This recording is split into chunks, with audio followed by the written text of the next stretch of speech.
by reviewing the many books that are both published each week and those from the publisher's back catalogue. So in this video I'll be reviewing 2 of the best thrillers I have read this year, as well as in the end of the video there'll be a bonus content, so stay around for that. The 2 thrillers I will be reviewing are The Therapist by B.A. Paris and Rock, Paper, Scissors by Alice Freeney. The first book I will be reviewing is The Therapist by B.A. Paris. The main character of the book is Alice, who was named after her elder sister Nina because at the time Nina's favourite book was Alice in Wonderland by Lewis Carroll.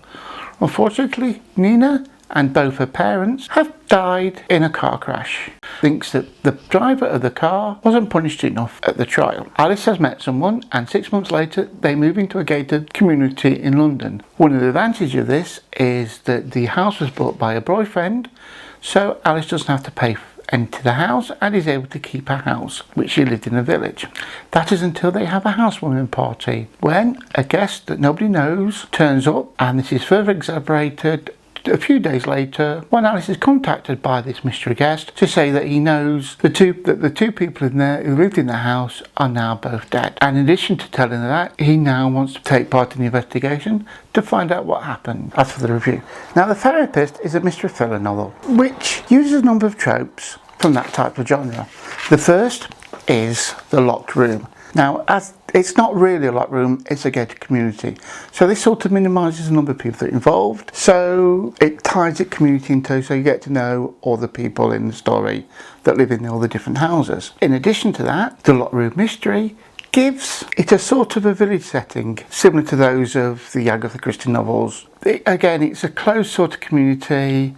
Everybody knows each other, everybody's supposedly friendly, and you're all trying to figure out what's happening. And in addition, when you find out that the main character is Alice, and you understand sister's favourite book at the time was Alice in Wonderland, you feel that when Alice actually moves into the gated community, it's almost like she's going through a hole and into Wonderland. She's trying to find out what's happening. With most novels, when you read this type of novel that uses a number of tropes, those tropes can get boring because you've read those books and you've read those tropes many times. Now, however, with B.A. Paris in The Therapist has done this in such a way that the tropes actually enhance the story. It works quite well. The gated community ties everybody in, so it sort of limits the number of people that are involved in the investigation. It says it gives a quite cosy English village feel, which makes it feel like a cosy mystery, although I wouldn't class it as a cosy mystery.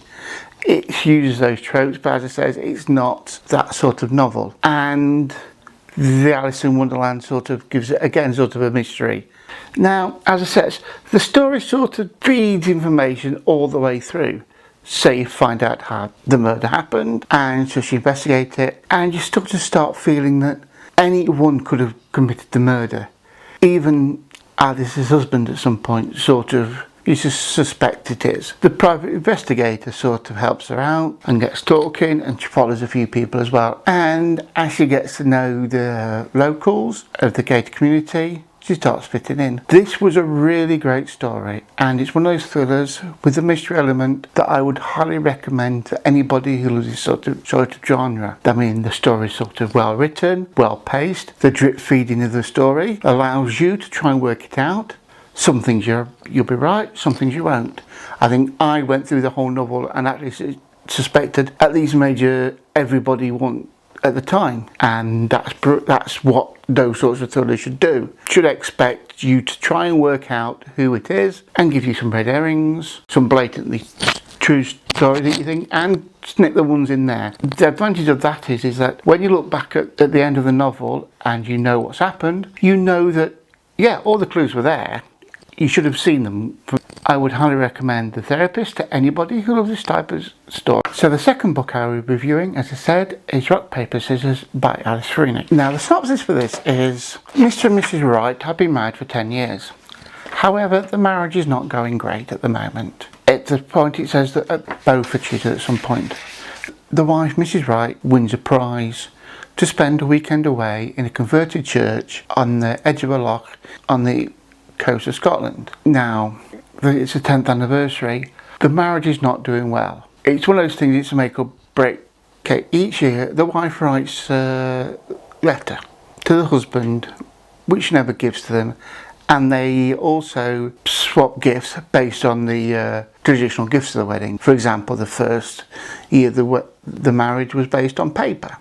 As for the review, now Rock Paper Scissors is one of those thrillers that's really twisty and turny, and there's more twists and turns in the triple helix, let alone the double helix. Now, from the way the story is split in the novel is that you get the perspective of the husband and the perspective of the wife, and also you get the perspective of the letters that the wife writes each year. And this sort of shows the state of the marriage, how it all starts really hopeful at the start of the marriage, and as it gradually deteriorates over the 10 years, which you realise that both of them were involved in cheating. So you get the wife's story, then you get the husband's story, then you get this letter.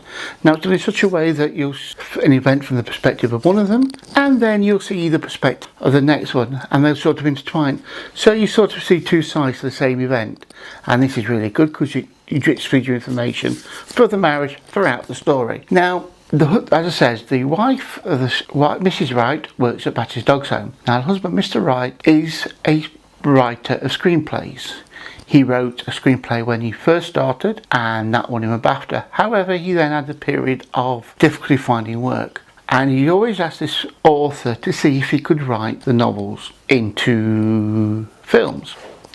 Now, this writer is a bit of a recluse, and he never really said it. However, the gatekeeper was the agent, and he wasn't quite sure whether it was the agent stopping him to do the screenplays, or whether the writer himself was actually stopping him doing the screenplays, so to say that he didn't want them to be made into films. However, that agent unfortunately passes away, and so Mr. Wright actually goes into the writer and asks him to do it, and to write a screenplay, and it's a great success. So he becomes really successful, and through the whole story, for the whole 10 years, he's becoming more and more successful as the film sort of get that. However, this sort of exacerbates the difficulty with him being a successful screenwriter and her having a job that she likes but isn't greatly paid. So it sort of puts a division between the two. Now, when they go up to this church, there's nobody there. However, there's this maid that sort of lives very close, that sort of looks after it, gets everything prepared, and when they go into the church and its rooms,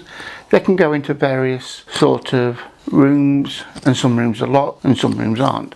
So they go into rooms and this, that and the other.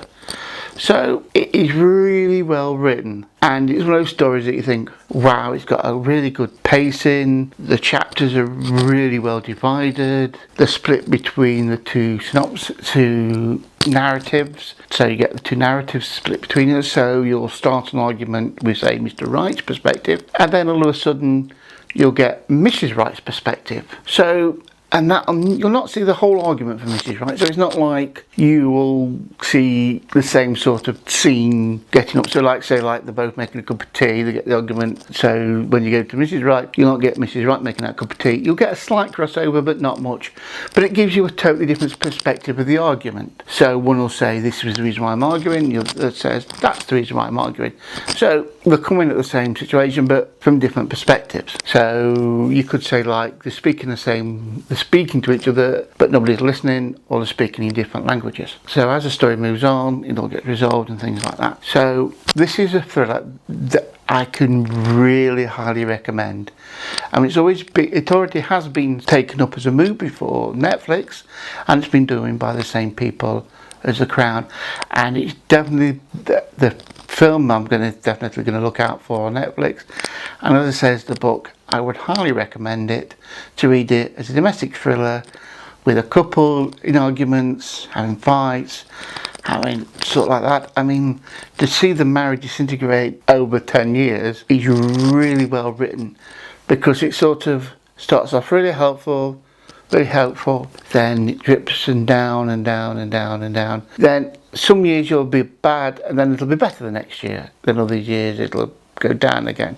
So it's not sort of a straight down grade sort of thing, but by the end, by the time of the prize, it's sort of almost irreparably damaged, as though they can't stand each other by the time they get to the church.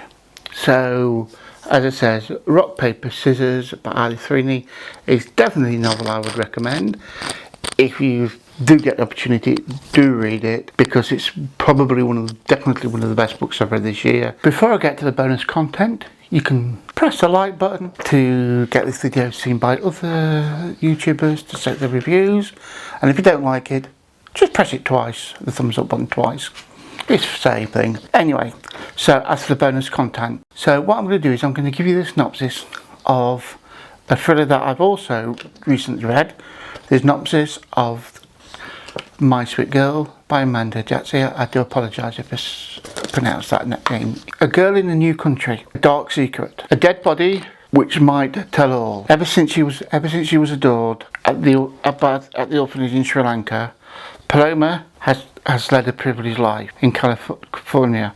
The best schools, a generous allowance, parents so perfect that Paloma fears she'll never be able to live up to them. Now, at 30, Paloma has managed to disappoint her parents so fully that their relationship will never recover. Unemployed and friendless, the only person still talking to her is Aaron, the Indian man subletting her room. That is until Aaron discovers Paloma's darkest secret from Sri Lanka, one that could jeopardise her fragile place in this country.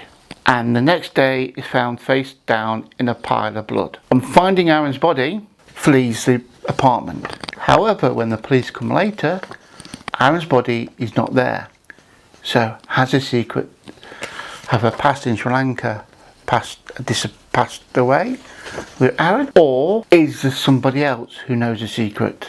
Okay, so that's a synopsis. So, if you want to review My Sweet Girl, just comment in the comment section review. Okay, so in addition to that, if you subscribe, you will get notified if there is a review of My Sweet Girl. In addition, you will also be able to be notified of my next videos, and I've got a video coming up shortly of the new Sharp book by Bernard Cornwell, and that's a reading vlog, and that should be out in the next few days.